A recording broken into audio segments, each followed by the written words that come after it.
Oi, pessoal. Eu sou Tereza Corção, ecochefe, fundadora do Instituto Maniva e conselheira do Instituto Brasil Orgânico. E estou super feliz hoje de estar com uma mesa interessantérrima aqui, muito importante, porque a gente vai falar sobre uma das coisas mais importantes que já foi feita nesse país, que é o guia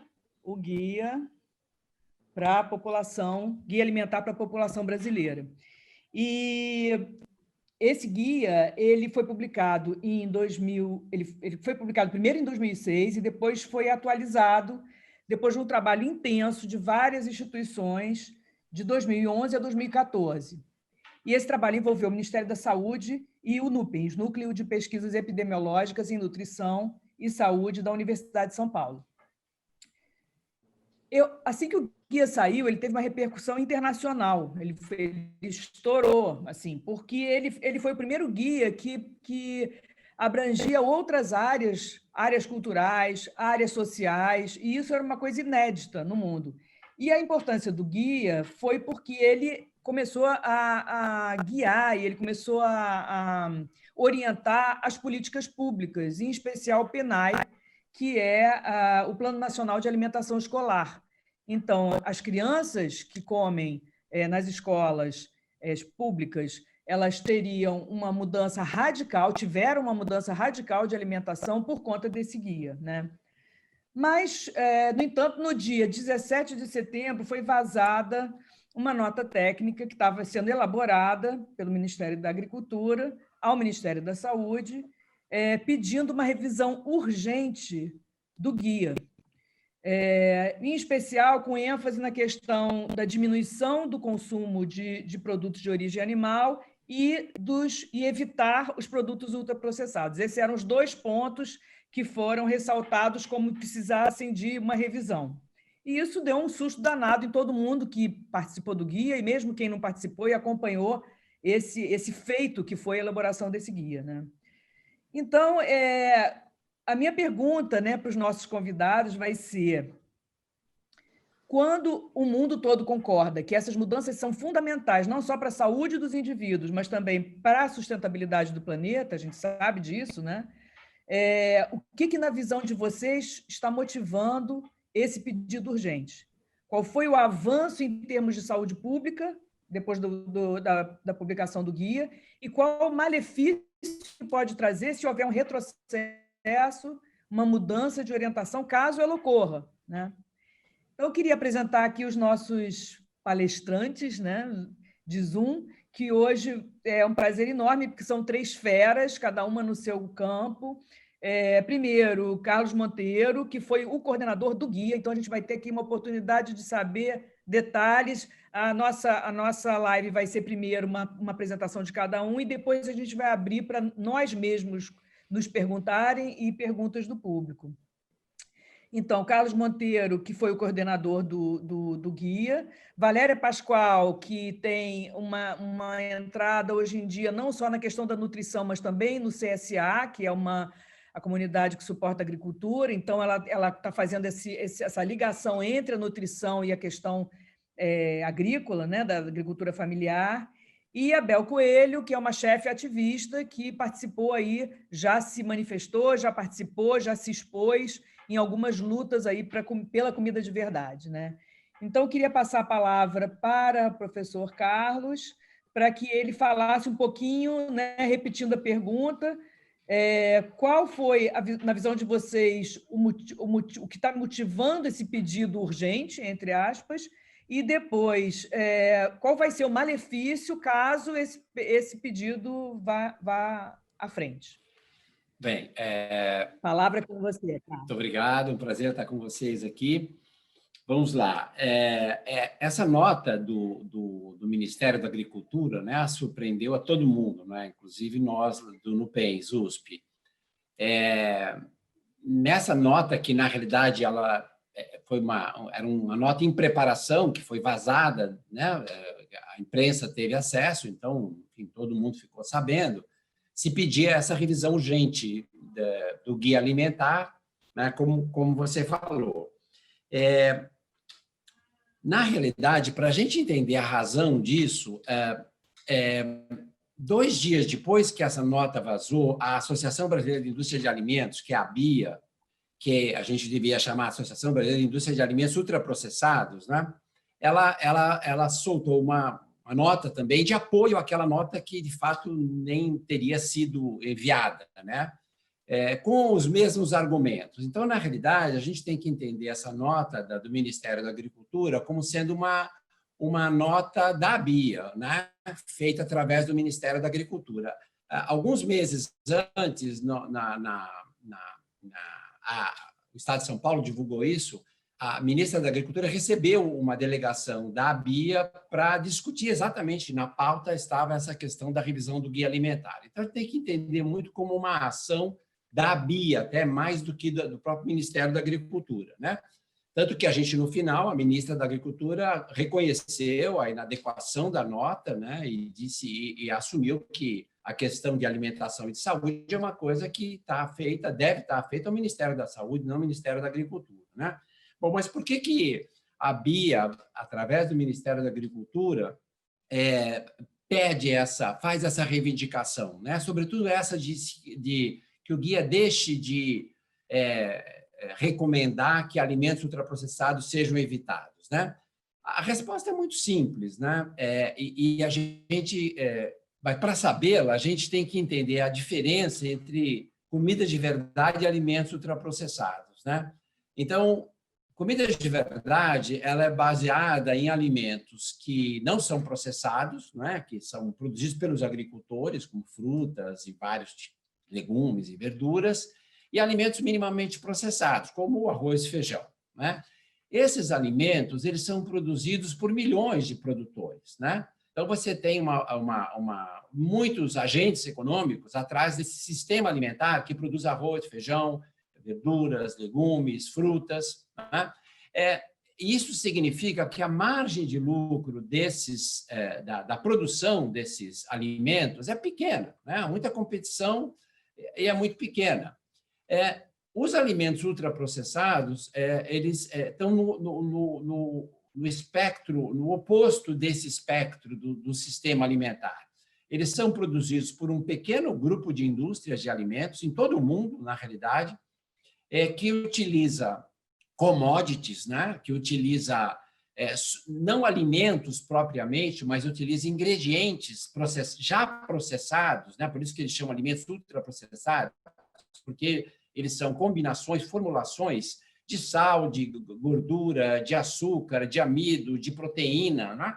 Eles têm muito pouco de alimento, realmente, têm muitos aditivos, o que torna esses alimentos extremamente lucrativos, né? Então, poucas indústrias produzindo um produto extremamente lucrativo, muito parecido com a indústria de cigarro, né? Então, assim, e a lucratividade do alimento ultraprocessado realmente é semelhante à do cigarro. Para vocês terem uma ideia, uma Coca-Cola, por exemplo, 5% do valor que o consumidor paga pelo produto corresponde aos ingredientes que a Coca-Cola utilizou, né? Que é basicamente açúcar, água, corantes e saborizantes, né? Então, o custo é muito barato. E a Coca-Cola, só ela produz a Coca-Cola, né? Então, com uma estrutura de marketing muito grande, você tem uma lucratividade muito grande. Então, qual é a razão da BIA, desde 2014, está tentando modificar e, de fato, eliminar o guia alimentar? Porque isso ameaça a lucratividade de um setor que é altamente lucrativo e altamente poderoso, né? Então, essa explicação basicamente é essa, né? Ora, por que o guia recomenda evitar alimentos ultraprocessados? Não é para prejudicar a BIA, não é para prejudicar a Coca-Cola, evidentemente que não. É pensando na questão da saúde da população, né? E o que acontece com os alimentos ultraprocessados? Além de serem altamente lucrativos, eles fazem muito mal à saúde, né? E por que eles fazem muito mal à saúde? É fácil de entender. Primeiro, porque eles não são feitos com alimentos, né?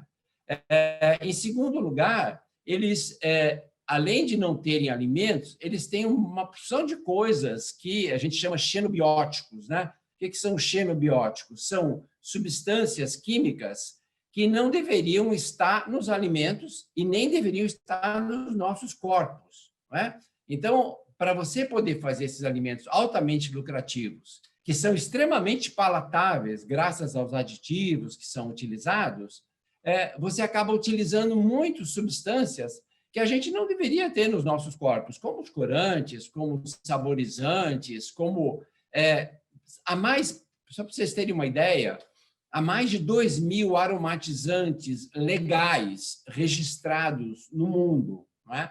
Então, enfim, consumir alimentos ultraprocessados significa a gente não consumir os alimentos de verdade, não é? E a gente consumir uma série de substâncias que incluem os aditivos, mas não só os aditivos, né? Esses produtos, eles têm uma longa duração, quase infinita em alguns casos. E muitos deles são embalados em material plástico, e já há evidências hoje que você tem moléculas, por exemplo, como o bisfenol, que é uma coisa que é uma substância que vai entrar nas nossas glândulas endócrinas, então são disruptores endócrinos.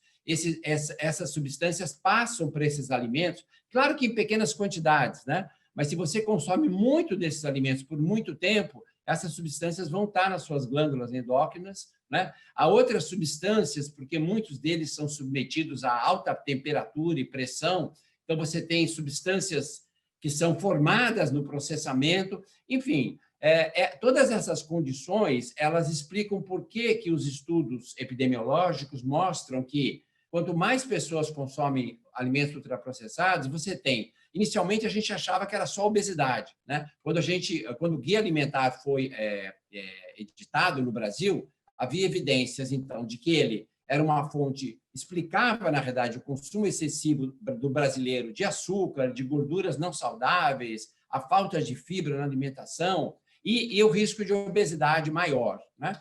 Mas depois da edição do guia, vários grupos internacionais, né?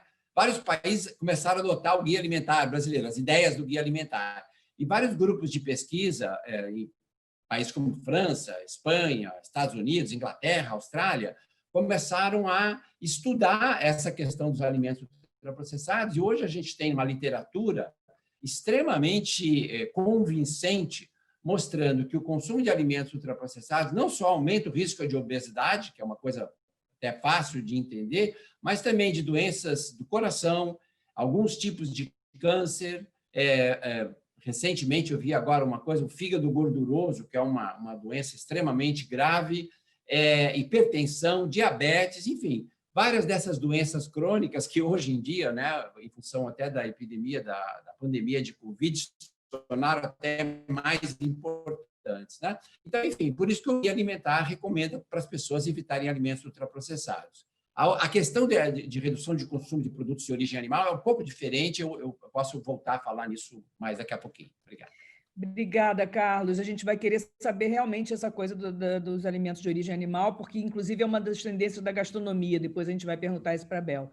Bom, agora, doutora Valéria Pascoal, eu queria cutucar uma questão que a gente até já conversou, que é o seguinte, eu soube essa semana que algumas crianças que estão comendo na merenda escolar produtos in natura, né? Por exemplo, um lanche com aipim em vez de bolacha e achocolatado, essas crianças estão estranhando, porque, segundo a coordenadora lá da escola, disse que as crianças queriam comer alguma coisa diferente do que comiam em casa. São crianças da área rural e que em casa comem produtos maravilhosos e que querem na escola comer produtos diferentes. Então, eu queria que você começasse a falar sobre essa questão, né? Como que a gente vai fazer que essas crianças voltem a gostar de comida de verdade, porque elas estão envenenadas aí por toda essa indústria, né? Que a gente já falou. Então, eu queria que você falasse um pouquinho sobre isso, sobre a sua experiência. É incrível esse relato, né, Tereza? Porque, na verdade, a gente está bem na contramão no processo de educação alimentar, que realmente o guia, ele proporcionou uma amplitude de visão, né? Eu sou fã incondicional do Carlos, né, Augusto Monteiro, de toda essa equipe, Carlos, porque, olha, vocês levaram, não só para o nosso país essa divulgação, mas para o mundo inteiro, como a Tereza colocou, e é muita honra a gente estar no congresso, né, lá em Granada, há 3, 4 anos atrás, e ver até os Estados Unidos querendo copiar o nosso guia, o Ministério da Saúde dos Estados Unidos falando que o nosso guia é exemplo. E aí, Tereza, o que vem é essa discussão, porque, na verdade, muitas crianças que estão no campo e muitos agricultores que estão no campo, infelizmente, também estão comendo produto alimentício.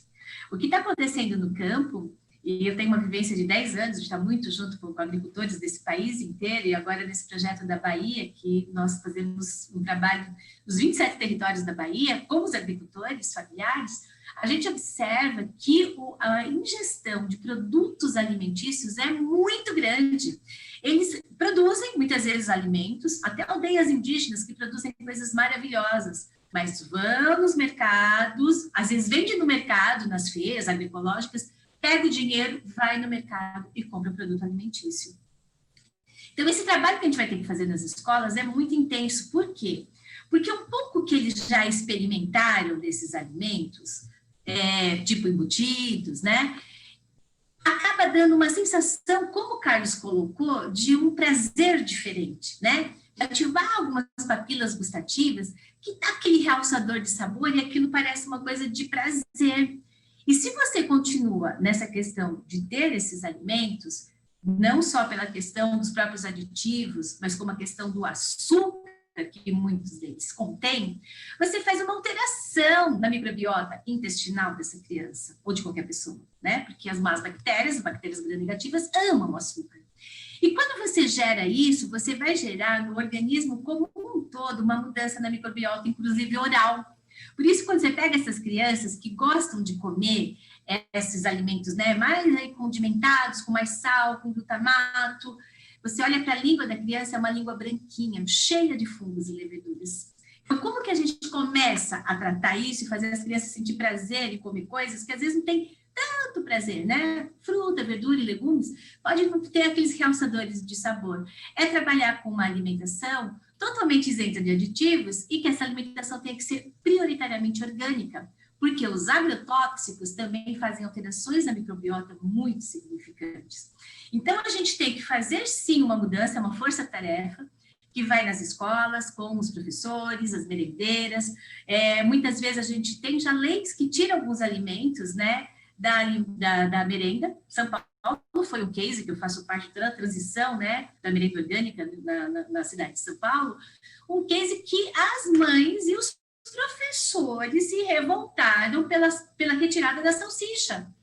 Não foi nem as crianças, entendeu? As mães se revoltaram. O que a salsicha tem, gente? Um monte de nitritos, nitratos, nitrosaminas, substâncias, que tem trabalho mostrando que faz uma degeneração neuronal, morte de neurônios. Sendo a criança aquela coisa mais assim, importante para a gente ter toda essa parte cerebral muito ativa. E a gente vai acompanhando cada vez mais hiperatividade, aumento de autismo. Na clínica, a gente está, assim, horrorizada de ver o aumento de crianças autistas, de adolescentes, adultos jovens autistas. Então, a gente tem que, sim, bater de frente, que é comida de verdade, e que a gente tem que atuar em todas as áreas. E eu tenho muita felicidade de poder, junto, né, da BP, lógico, uma instituição que tem um reconhecimento nacional, da gente estar em várias frentes. Então, frente de alimentação escolar, mudança de merenda, vamos lá, criando leis. E fazendo, às vezes, que às vezes nem tem leis, por exemplo, a Prefeitura de Jundiaí, a gente está realizando um trabalho maravilhoso nesses 2 últimos anos, com inclusive introdução de punk, e as crianças amando comer, e os cozinheiros também envolvidos no trabalho educativo, é um case de super sucesso. Mas, além de merenda escolar, eu vejo que o guia, ele serve de diretriz para a VP, com todas as suas ações na área educacional e de consultoria, que é trabalhar em todas as frentes. Então, por exemplo, nós temos um trabalho muito lindo que a gente está realizando com os nutricionistas do estado de São Paulo, da área hospitalar, né? É um grupo que tem 180 nutricionistas de vários hospitais do estado inteiro, e esses 180 nutricionistas estão numa força-tarefa de estar fazendo um levantamento do que é colocado de produto alimentício dentro desses hospitais e fazer a retirada em 2 anos de todos os produtos alimentícios e colocar comida de verdade.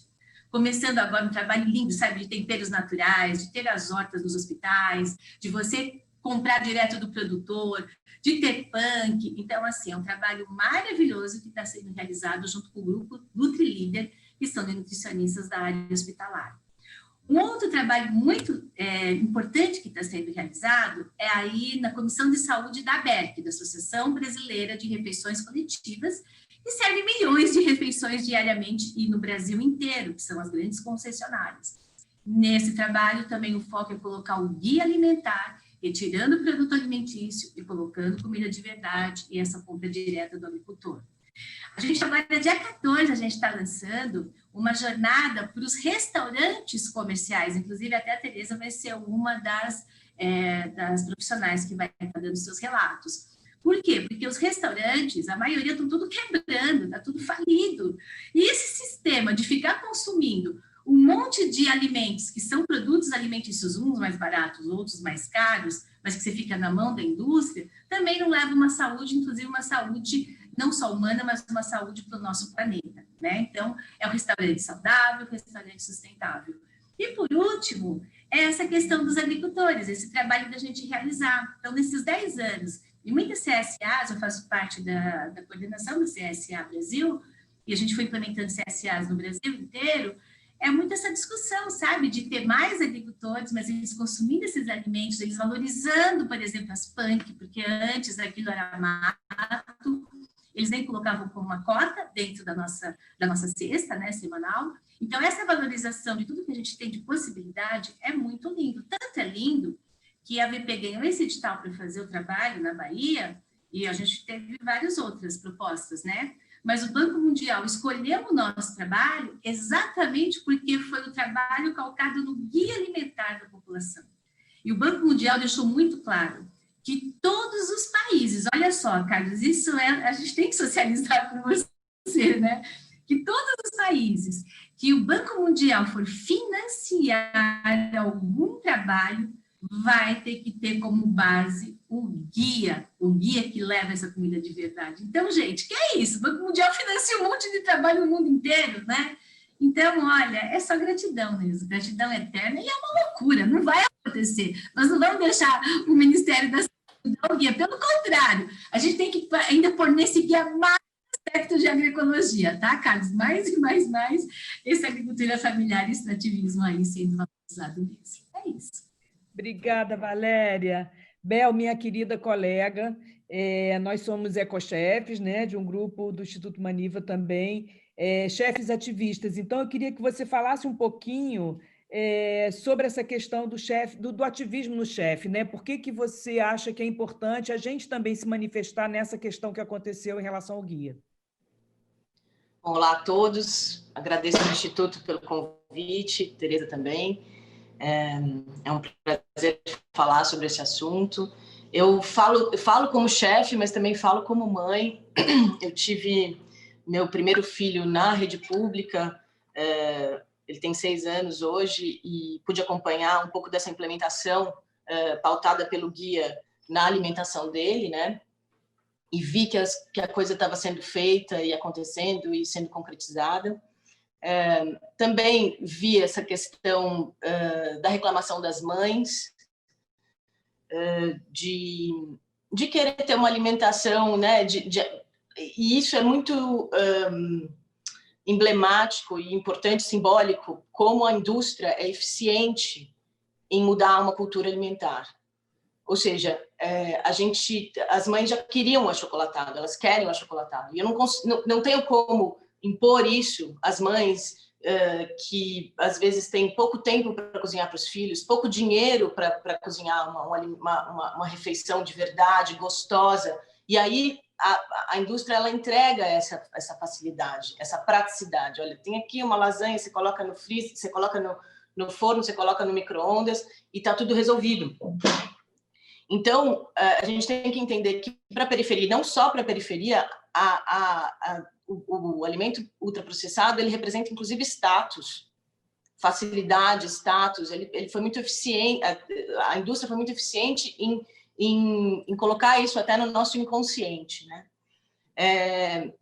E eu acho que, a partir do guia alimentar, um processo iniciou-se, né, de implementação de uma dieta, principalmente nas escolas, mais saudável, de comida de verdade, mas é um processo que estava ainda no início. de reeducação, né, da gente comer, né, não só alimentos de verdade, mas o que é da nossa cultura, que normalmente acompanha o guia. Né? O que é cultura alimentar normalmente acompanha isso, que é comida de verdade mesmo, é comida processada por uma cozinheira, né? Por um cozinheiro, enfim. E eu acho que esse processo estava começando e a gente interromper esse processo é um atraso absoluto. A gente não pode deixar isso acontecer de jeito nenhum. A gente ainda estava num processo de convencimento das merendeiras, assim, não colocar açúcar nos sucos. Porque às vezes elas iam até ao mercado, compravam açúcar porque não tinham açúcar. Porque não adianta a gente só impor, a gente precisa rever, reeducar, conversar, conscientizar. Então, quando você interrompe e faz uma mudança tão drástica, tem um efeito desastroso, né? A gente ainda está nesse processo de implementação. Porque é isso, assim, em São Paulo, a gente teve uma prefeitura que quis levar a sério o guia, e a gente já estava nesse processo também de compra de alimentos orgânicos e mudar os ultraprocessados, até mudar as fórmulas, colocar na bisnaguinha uma farinha integral. Enfim, eu acompanhei um pouco, assim, de perto. Agora me afastei, mas eu acompanhei. Então, isso estava acontecendo. Mas ainda tinha muita coisa para ser feita, ainda tem muita coisa para ser feita para a gente colocar o guia em prática mesmo, né? E aí, quando a gente dá 10 passos para trás, porque agora a gente tem que combater uma agenda que quer mudar isso justamente para cumprir essa necessidade da indústria, né? Necessidade não, é a agenda da indústria, que está com medo de perder cada vez mais mercado, e vai perder. Vai perder porque a gente vai fazer um esforço para ela perder. Ou ela se adapta e começa a usar produtos melhores, hoje essa luta ela não tem como voltar. A gente vai continuar lutando, porque não, a gente falou de doenças crônicas, né? O Carlos falou de doenças crônicas, tem as doenças mentais, que hoje em dia também estão ligadas à alimentação e o empobrecimento da microbiota do intestino. Então, é muita coisa. O dinheiro que se perde em saúde pública é incomensurável. A gente andar assim, esses 10 passos assim, é muito assustador assim, na minha visão. Então, eu falei agora como mãe, agora como chefe, eu acho que a gente, como chefe, né, e que trabalha na gastronomia, numa outra ponta, e normalmente utiliza alimentos de verdade, espero, né, dizer isso sobre todos os meus colegas, a gente tem hoje em dia uma visibilidade e um poder de divulgação muito grande. Então, a gente pode, como ativista, falar sobre o assunto e deve falar sobre o assunto e estimular que as pessoas falem, se manifestem para se alimentar cada vez mais de uma comida de verdade, de uma comida, sempre que possível, sem agrotóxicos. Eu acho que passou a ser um dever do chefe. Eu não quero cobrar, não quero julgar, mas como a gente tem esse lugar hoje em dia, é muito importante que a gente se manifeste. Obrigada, Bel. Vamos continuar com as perguntas. Então, Carlos, voltando para você, eu queria saber o tal da questão do alimento com origem animal, por que ele é importante de não ser a base da alimentação. A gente sabe que o brasileiro tem mania de carne, também é uma questão de status, né? O churrasco é meio que uma comemoração de ganhei dinheiro, então vou fazer um churrasco, né? E como é que a gente, né? Por que isso é tão enfatizado no guia? Então, eu só queria completar um pouco o que a Bel falou sobre a questão de ser um processo, né? É um processo longo. Ninguém tem o tamanho do problema é muito grande, né? Quer dizer, na realidade, essas indústrias, quando elas fazem esse lobby aqui no Ministério da Agricultura, Ministério da Saúde, esse lobby não está aqui só presente, né? Essas indústrias são todas transnacionais e então não é o lucro delas no Brasil que está ameaçado, é o lucro no mundo inteiro dessas empresas que está ameaçado. E esses funcionários daqui, eles são funcionários das empresas.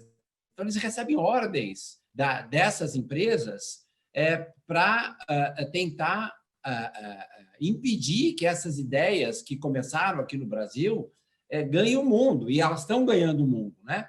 Eu agora soube há 3 dias atrás que o Ministério da Saúde de Israel, a gente já tinha o guia brasileiro, foi muito, enfim, guia do Uruguai, do Peru e do Equador são extremamente parecidos ao guia brasileiro, mas então nós tínhamos então até só experiências aqui na América do Sul. O guia de Israel, ele segue exatamente o modelo do Brasil, né? Claro que depois, quando ele fala de como combinar os alimentos, aí é a questão de Israel, da cultura, mas todos os princípios são os princípios do guia brasileiro, né? Então, enfim, mas esse então, por que é complicado esse processo? Porque você tem uma reação, inclusive de fora do Brasil. Esses funcionários aqui dessas transnacionais são pressionados. Olha, vocês têm que resolver esse problema, essa ideia não pode sair do Brasil e alcançar outros países, porque então o prejuízo vai ser maior ainda. Então, agora, a gente tem na saúde pública, esse não é o primeiro problema que a gente enfrenta complexo na saúde pública. A própria questão da amamentação, né? A Bel falou sobre a alimentação da criança, tal. A gente nos anos 70, né? Eu estou há muito tempo trabalhando na saúde pública. Nos anos 70, a gente tinha no Brasil e no mundo inteiro, a amamentação tinha praticamente desaparecido. A duração mediana da amamentação na cidade de São Paulo era de 28 dias. Então, veja, 50% das crianças nascidas aqui em São Paulo, elas eram amamentadas por 28 dias apenas, né? Hoje, essa mediana é mais de 1 ano.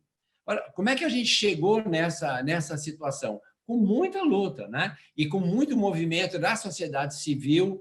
A Rede Y, que é uma rede, na realidade, de mães de crianças, começou com enfim, pessoas comuns da sociedade se organizaram de uma tal maneira, né, que a gente conseguiu não só fazer essa mudança da norma social, que hoje, quando a gente fala criança é status, nos anos 70, você tem uma fórmula infantil, era status, as mulheres tinham vergonha de amamentar.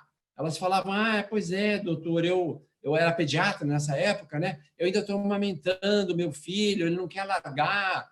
Então, você tinha E isso a gente reverteu. Hoje, dificilmente você vai encontrar uma pessoa que vai ter, uma mãe que vai ter vergonha de amamentar. Às vezes a pessoa não consegue, tudo, mas ela quer fazer isso. Então, essa mudança da norma social, como é que foi feita?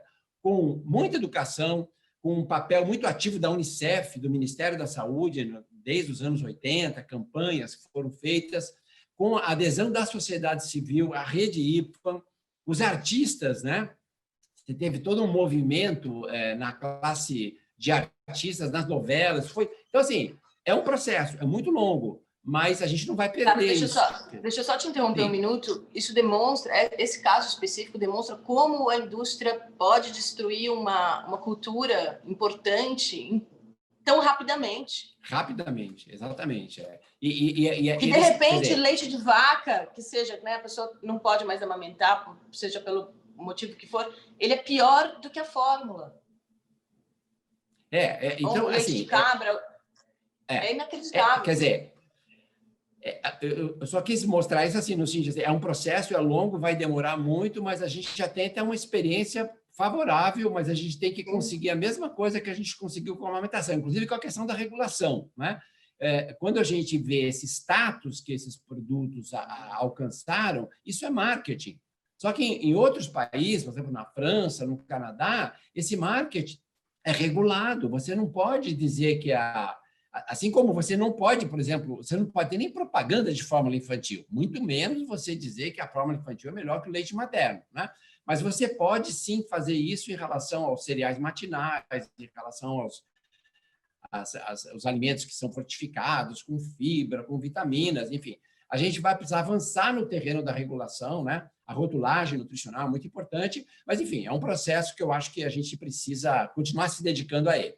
A questão dos alimentos de origem animal, ela remete para uma questão importante, que o guia ele inovou em vários aspectos, né? Um aspecto é esse, de levar em conta o processamento dos alimentos, a comida de verdade, né? Essa distinção, que outros guias não faziam essa distinção antes, né? a questão do impacto ambiental da alimentação, que hoje é muito importante, quer dizer, quando a pessoa vai decidir o que ela vai comer, ela tem que entender também como é que esse alimento está sendo produzido, qual é o impacto disso na sociedade que ela vive, né? Não é um altruísmo, assim, para ela mesma, isso é muito importante também. E uma outra inovação importante é a questão da cultura, né? Então, o guia, ele, embora seja um guia do Ministério da Saúde, a gente entendeu que a alimentação deve promover não só a saúde, você viver mais tempo com saúde, evidentemente, mas o bem-estar. Ou seja, o bem-estar das pessoas é parte das condições de saúde, né? E esse bem-estar está muito ligado com a questão cultural, né? A questão de você... A alimentação é uma forma de você afirmar a sua cultura, né? E a alimentação é fonte de prazer, claro que é, né? É uma das fontes importantes de prazer das pessoas. Então, dentro disso, as recomendações do guia, elas procuram levar em conta todos esses aspectos. Viver mais, viver com mais saúde, ter bem-estar, afirmar as culturas genuínas das populações e o cuidado com o meio ambiente. E a questão do impacto econômico, social também, né? Mas, então, para essa questão cultural, por isso que eu fiz essa introdução longa, a questão, como é que o guia se comporta em relação aos produtos de origem animal? Primeiro, o guia é do Brasil. Cada país tem que ter seu guia, porque se você leva em conta a cultura alimentar, você tem que levar em conta a cultura existe em sociedades específicas, no território, né? Então, no território brasileiro, o que a gente tem? Existe uma tradição, por exemplo, como arroz e feijão, né? Que foi se estabelecendo ao longo do tempo, mas e tem a questão da carne. Então, assim, diferentemente da Ásia, por exemplo, onde o consumo de carne é feito, em geral, em pequeníssimas quantidades, inclusive, às vezes, nem aparece, no Brasil, a carne tem uma importância grande, né? Então, agora, a gente sabe, por outro lado, que a carne, do ponto de vista da saúde e das doenças crônicas, sobretudo, ela pode representar um problema quando consumida em excesso. É diferente do alimento ultraprocessado, que você tem que evitar, porque por que você quer esses aditivos no seu corpo? É impossível, isso não tem nada de natural. A carne é um alimento natural. A carne fresca ou congelada é um alimento minimamente processado. Agora, qual é a recomendação do guia? Em relação à alimentação, tem que ser baseada em alimentos não processados ou minimamente processados, que inclui a carne, o leite, os ovos, enfim, arroz, feijão, as verduras, tudo. A chave é a diversidade. Então, assim, é muito importante que as pessoas, o ser humano é omnívoro, né? A gente não tem como conseguir satisfazer todas as nossas necessidades com um único alimento ou com 2, 3 alimentos. A gente precisa de um conjunto de alimentos. Aí, onde entra o produto consumo de origem animal? Em pequenas proporções, né? Por que em pequenas proporções? E aí tudo, leite, ovos e carne. Por quê? Porque nós temos a questão do impacto ambiental. Você produzir alimentos de origem animal, primeiro, assim, a conversão de calorias que você faz, porque como é que você cria frango, como é que você produz leite? Você vai utilizar alimentos, né, na alimentação desses animais. Então, em função disso, você tem que ter uma quantidade pequena. Por quê? Porque a conversão calórica é muito pouco eficiente. E porque o impacto ambiental, as pegadas no consumo de água, de energia, a emissão de carbono é muito maior quando se produz uma caloria desses produtos do que uma caloria de alimentos de origem vegetal. Por isso que eles têm que ter uma quantidade pequena. Mas, culturalmente, eles são muito importantes. Então, como é que o guia chegou? Ele não bane, obviamente, né, o consumo Ao contrário, quer dizer, as propostas, o capítulo 3 do guia, ele trata de como os alimentos do grupo 1, né, que a gente chama os não processados minimamente, como é que eles devem ser combinados. E aí a gente vai até região por região do Brasil e identifica quais são os padrões tradicionais de alimentação que a gente tem ali, né? E com essa restrição de que a carne não pode aparecer, não deve participar das refeições mais do que 1 em 3 refeições, quer dizer, em 1 em 3 refeições eu tenho carne, nas outras 2 eu não tenho. Eu vou ter carne vermelha, né? Eu vou ter peixe, eu vou ter, enfim, eu vou ter outras hortaliças, enfim, eu vou ter outros alimentos. Então, ele não tem uma...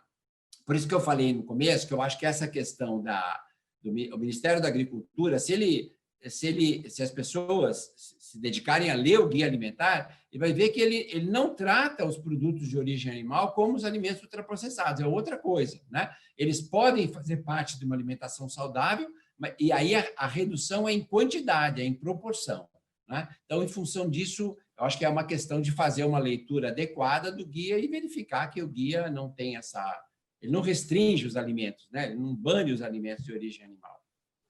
Obrigada, Carlos. Valéria, lá no Maniva a gente tem um mote que a gente fala que comida é cultura, afeto e memória. Como é que, na sua experiência, nesse trabalho que você está fazendo lá na Bahia, trabalho incrível que você está fazendo no estado inteiro, como é que você lida com essa questão da cultura, do afeto e da memória? Quer dizer, é um país onde a gastronomia é tão particular, né? Um estado onde é um dos estados brasileiros onde a gastronomia é muito particular, muito diferente do resto do país. Você está tendo alguma... Essa questão surge no seu trabalho lá?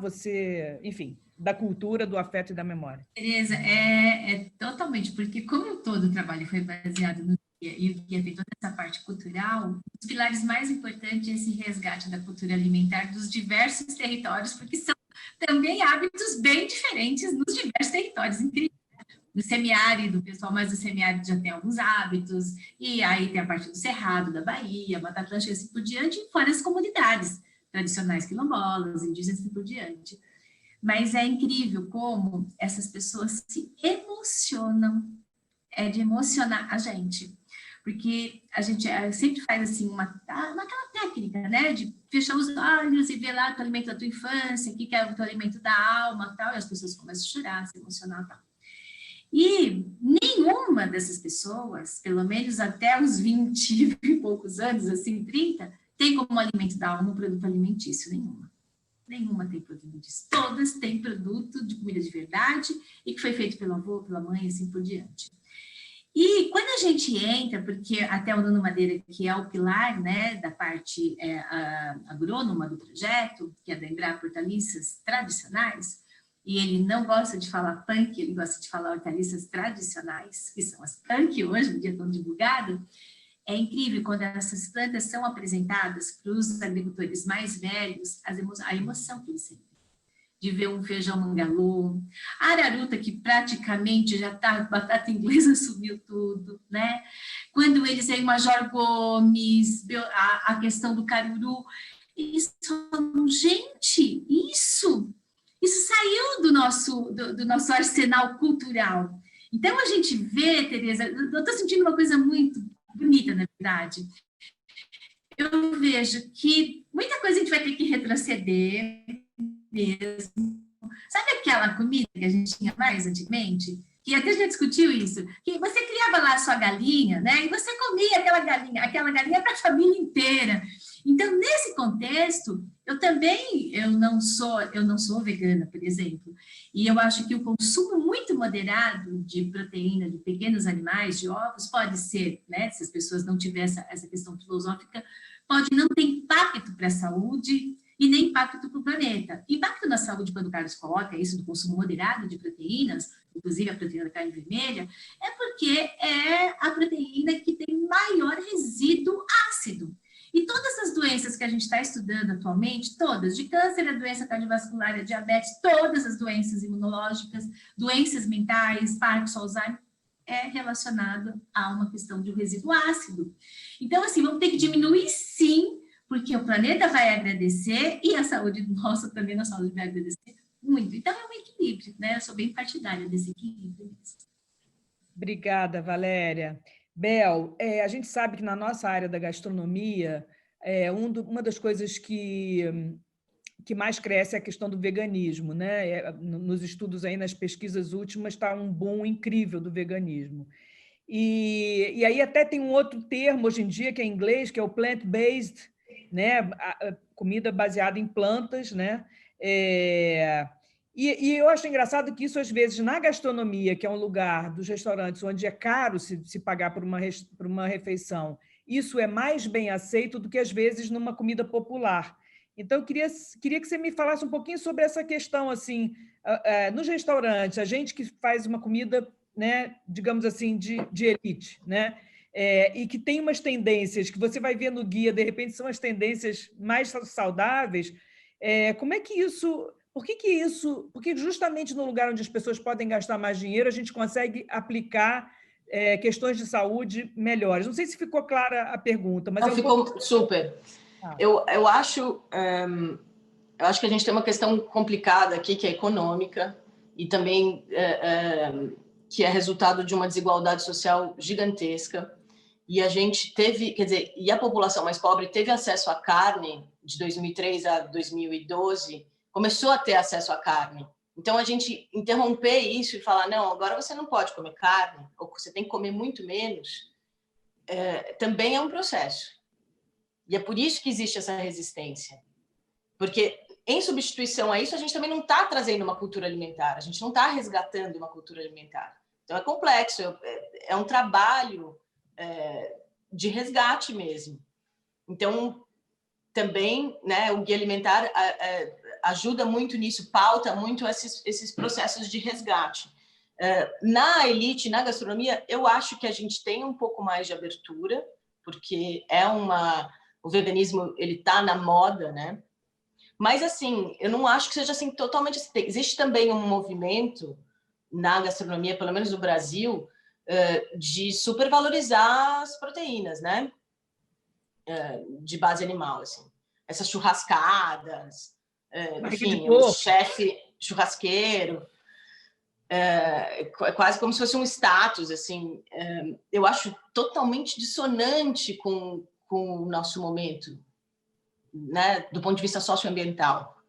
Não estou nem falando de saúde, né? Eu não posso falar tanto de saúde, mas, enfim, não quero nem entrar muito nesse assunto. Mas eu acredito que a solução está num meio termo.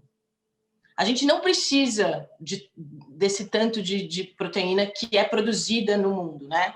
Obviamente que são alguns que consomem muita proteína animal e outros comem muito pouco, né? O Carlos mencionou a Ásia. A Ásia é uma solução muito, quer dizer, que já existe há milênios. Eles consomem carne quase como um tempero. Os caldos de ossos, carne moída. Isso faz com que, de alguma forma, indiretamente, a gente valoriza o animal como um todo. Uhum. Aqui no Brasil, os ossos, as carnes de segunda, vão para a ração animal.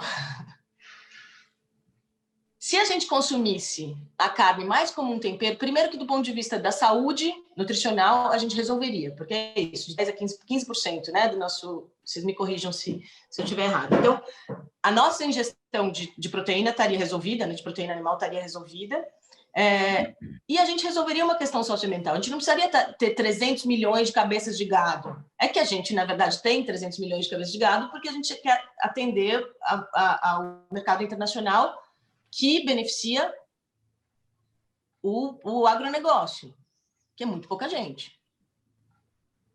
Então, eu acho que a gente precisa, e criou-se, obviamente, no Brasil, essa cultura de que você quando come churrasco, quando come... virou status. E isso tem que isso tem que se transformar em algo quase ritualístico. A gente tem que comer esse tipo de carne uma vez a cada 15 dias, uma vez por mês. E no resto, usar como tempero. Eu acho que porque assim, é muito utópico a gente achar que todo mundo vai virar vegetariano ou vegano. É muito radical. A gente não consegue transformar. Então, eu tenho pensado muito sobre isso, né? Usar a carne como um tempero.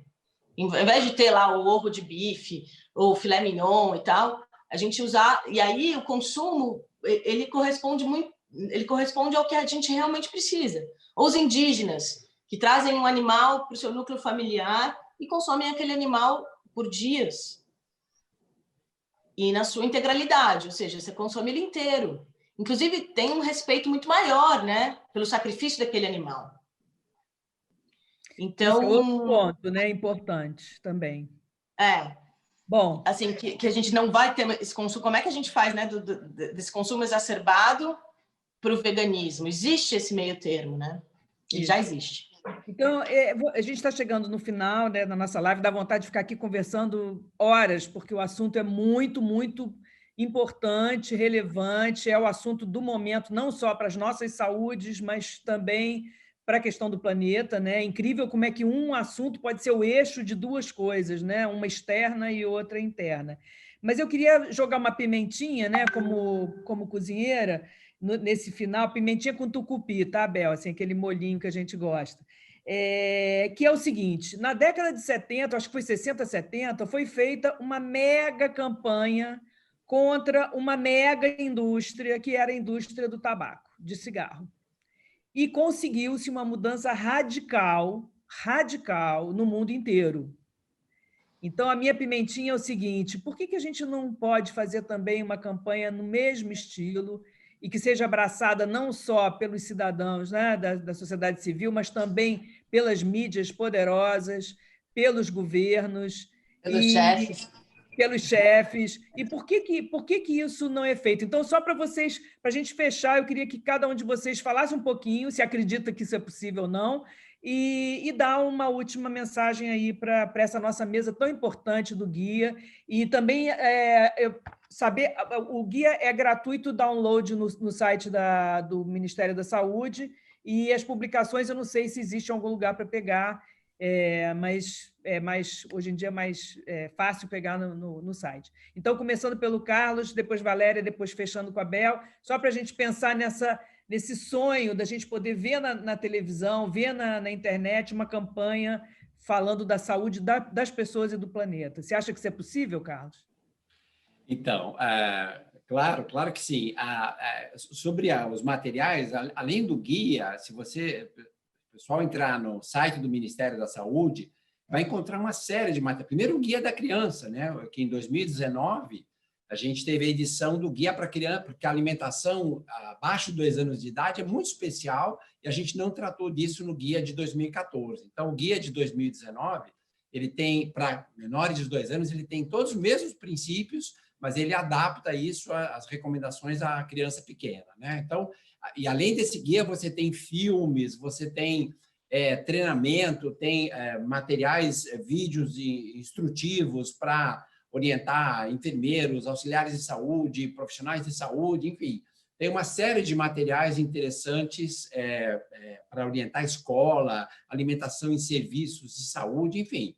O guia alimentar ele tem vários filhos, né? Então, vocês acham esses materiais todos no site do Ministério da Saúde, né? Sobre a questão do tabaco, é interessante o Brasil, não sei se vocês sabem, o Ministério da Saúde no Brasil, outra vez com a sociedade civil, né, operou uma situação, nós somos completamente diferentes. A prevalência de fumantes hoje no Brasil, o nosso núcleo criou o Vigitel. O Vigitel é um sistema de monitoramento anual que o Ministério da Saúde entrevista 54 mil pessoas todos os anos, e pergunta para eles tem uma série de perguntas, e uma delas é consumo de cigarros. Hoje, a gente chegou, em 2019, pela primeira vez, a menos de 10% de fumantes na população adulta brasileira. Isso é menos do que nos Estados Unidos, que é um país já também que trabalhou muito a questão do tabaco, e muito menos do que nossos vizinhos aqui, Uruguai, Argentina, Chile, onde você ainda tem 25%, 30% de fumantes. E a Europa também, né? França, Espanha. Então, o Brasil, como é que chegou? Não foi gratuito, é como a questão da amamentação. Por uma série de políticas, né, que visaram fazer com que o consumo de cigarros deixasse de ser a norma social. Então, sobretudo enfim, quando eu era garoto, adolescente, a norma, aqui em São Paulo, 70% dos homens fumavam, né? Hoje, você tem menos de 10%. Quer dizer, como é que se conseguiu isso? Com uma série de políticas, de campanhas, primeiro, incluindo sociedade civil, né? Os primeiros defensores dessa questão do combate ao tabaco foram médicos cardiologistas, que foram super importantes, assim. E aí foi havendo adesão de mais e mais setores. O Ministério da Saúde comprou essa pauta, né? Vocês não veem propaganda de cigarros, por exemplo, na televisão, em nenhum lugar, né? Assim como a gente não vê propaganda de fórmula infantil. Então, regulação de marketing, esclarecimento da população sobre os malefícios do cigarro, né? A gente tinha os negacionistas do cigarro, né? Até agora não tem mais, mas por quê? Porque deixou de ser norma social.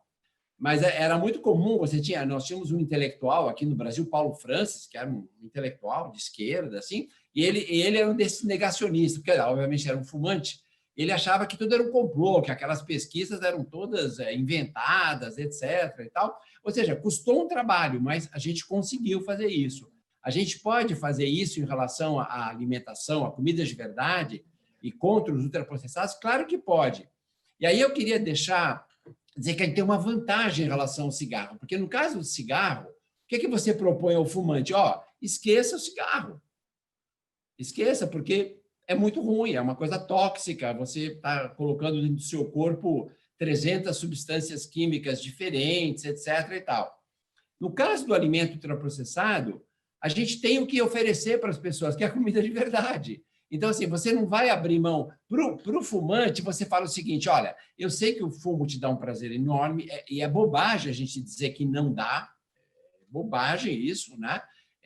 Mas é muito ruim para você, então, sei lá, faz outra coisa. No caso do alimento ultraprocessado, que tem esses realçadores de sabor, né, que a Valéria falou, que viciam as pessoas, você fala o seguinte, olha, você não vai abrir mão disso para nada, você vai ter comida de verdade. E aí é onde entra a questão da cozinha, de preparar os alimentos e de saber preparar os alimentos, né? Porque uma coisa que a indústria de ultraprocessado fez foi colocar a cozinha como sendo um local menos importante, ou cozinhar como uma coisa irrelevante, uma perda de tempo, né? E graças a isso, e esse processo foi bem eficiente, na norma social, a gente começou a desvalorizar cada vez mais a arte, né, de preparar alimentos. E a gente precisa retomar isso, revalorizar. Isso é uma das mensagens do guia. Isso que ele torna também é uma outra inovação do guia, né? A arte de preparar alimentos é uma coisa que tem que ser super valorizada, porque ela é muito importante. E ela está na base dessa questão do consumo de carne. Por que as pessoas consomem tanta carne assim? Porque, na verdade, preparar a carne é muito fácil, né? Quer dizer, a carne é uma coisa que é muito saborosa, você põe lá um pouco de sal e pronto, todo mundo gosta. Você saber preparar, transformar os alimentos, as verduras, hortaliças, os legumes, aí requer mais do cozinheiro, né? Então, assim, essa revalorização da arte de preparar os alimentos é uma coisa que é importante também para a gente conseguir diminuir o consumo de carne sem que as pessoas percam nada. Na verdade, elas vão ganhar mais, elas vão ganhar novos sabores e tal. E essa é uma das mensagens que o guia também traz. Obrigada, Carlos. Valéria. Então, Tereza, eu acho que essa questão de mídia, ela é uma mídia que cada vez está aumentando mais os ativistas que, sem ser declarados ativistas, estão trabalhando no processo de passar informações adequadas, né? Eu acho difícil a gente ter essas grandes, né, a imprensa de grande porte da televisão, fazendo campanhas, né, a favor do guia e de uma alimentação mais saudável. Eu acho que isso pode ser difícil, mas também a gente tem tantas outras formas, né? A própria eleição do nosso presidente se deu muito por essa questão de mídia, então eu acho que a força da mídia que a gente tem e de multiplicar, passando informação, mostrando que é possível, a questão de receitas, a parte culinária, as pessoas estão se encantando. Então, graças a todo o trabalho que vocês, chefes, fazem, né? Pessoal, assim, o que tem maior audiência? É Masterchef? Porque as pessoas estão se encantando, indo para a cozinha. Essa pandemia fez as pessoas, às vezes, ficar um pouquinho mais em casa e ter aí habilidades que, às vezes, elas desconheciam. Porque cozinha é uma arte, culinária é uma arte muito linda, que nutre a nossa alma, inclusive. Agora, na minha questão, da minha profissão, eu acho que a minha profissão ela tem que cada vez ter mais consciência, cada vez implementar mais o guia onde esse profissional atua, onde ele é o responsável técnico. Porque é o nutricionista que dá a canetada de ver numa merenda escolar o que entra para a alimentação das crianças, na alimentação coletiva, do hospital, tudo que eu falei para vocês. Então, o que o nutricionista prescrever bate no campo. né? Então, eu acho que a gente tem cada vez mais ter a minha categoria ouvindo muitas outras, né? Ouvindo todo esse trabalho de pesquisadores como o Carlos, ouvindo vocês, chefes, que transformam o alimento. Eu sempre falo, eu amo trabalhar com chefe, porque a gente, assim, sabe, todos os valores nutricional, a bioquímica, a fisiologia e tal, aquilo vira um prato maravilhoso, que aí aquele cheiro já ajuda. Então, eu acho que essas parcerias, elas têm que ser mais ainda firmadas. Mas eu vejo, assim, uma transformação que vai demorar um pouco, mas ela já está acontecendo. E que nem a Bel falou, não podemos retroceder. Temos que estar... Obrigada, Valéria. El, para fechar. Eu acho que, diferentemente do tabaco, o tabaco ele ficou muito claro e muito rápido que fazia mal à saúde. A questão da alimentação são também doenças crônicas, mas ligar essas doenças à alimentação é mais complexo, porque você não se alimenta só de ultraprocessados, né? Você se alimenta também de alimentos de verdade. Então, é um trabalho talvez mais longo. E também existe mais lobby, existem mais empresas de ultraprocessados do que de tabaco. Então, foi mais fácil e também ficou muito claro o quanto o Estado gastava com os malefícios do cigarro. E é diferente também na alimentação.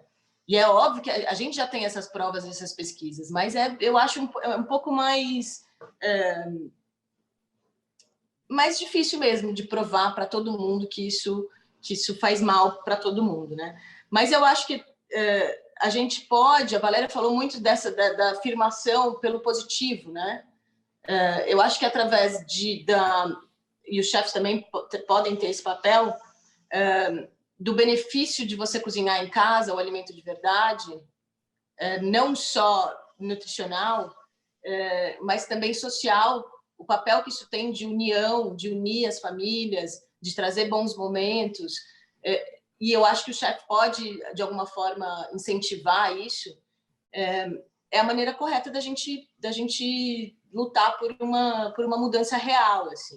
Então, eu acho que não só os chefes, mas artistas, todo mundo tem esse papel de falar, olha como é gostoso a gente gastar, que seja 2 horas por dia, 1 hora por dia, né, cozinhando o nosso alimento, né, fazendo o nosso alimento. Não é só nutricional ou socioambiental os benefícios, eles não estão tão invisíveis.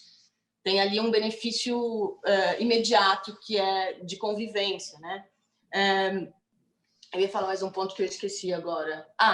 Eu acho que o outro papel do chefe é criar repertório de receitas com alimentos de verdade, com punks, com hortaliças, criar repertório, porque as pessoas realmente não sabem. Como que eu vou transformar a taioba em algo gostoso que meu filho de 2 anos vai comer? Então, é um outro... Ou como fazer um suco delicioso, sem açúcar, e substituir o refrigerante. Então, o chefe tem esse papel também. É isso. Obrigada, gente. Como eu disse antes, nossa, dá vontade de ficar aqui conversando o resto do tempo.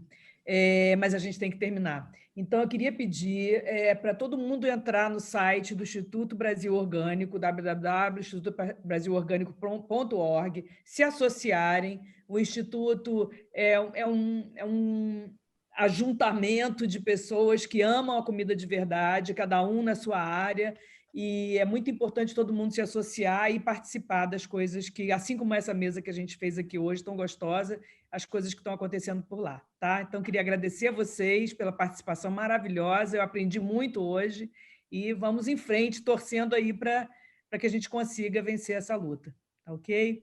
Obrigada a vocês. Eu agradeço, foi um prazer. Obrigado, gente. Prazer. Prazer.